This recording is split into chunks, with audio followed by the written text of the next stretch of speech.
মাছ বা মাংস আমরা যাই খাই না কেন আমাদের কিন্তু একটা সবজি লাগেই। আমি যখন মাংস রান্না করি তখন চেষ্টা করি যেকোনো একটা সবজি রান্না করতে। আর মাছ রান্না করলে তো সবসময় মাছের মধ্যেটা আমি সবজিটা দিয়ে দিই। তো আজকে রান্না করছি মিক্সড একটা সবজি। তো তার জন্য আমাকে কিছু বড়ি ভেজে নিতে হবে। এখানে আমি ছোট এবং বড় ২ রকমের বড়ি ভেজে নিয়েছি। তারপরে আমি কড়াইতে দিয়ে দিলাম সামান্য পরিমাণে একটু পাঁচফোড়ন।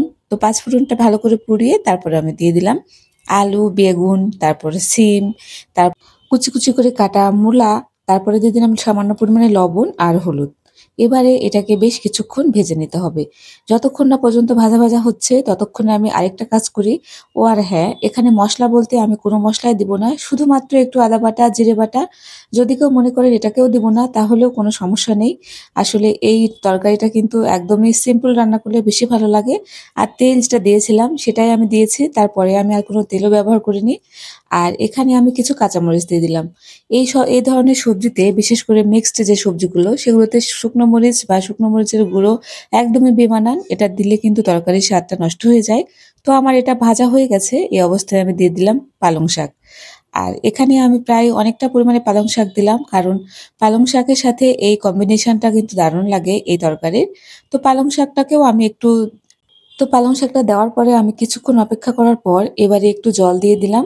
এই জলটাই কিন্তু শেষ। আমি তরকারিতে আর কোনো জল দিব না। মানে সামান্য পরিমাণে জল দিয়েছি জাস্ট তরকারিটা সেদ্ধ হওয়ার জন্য।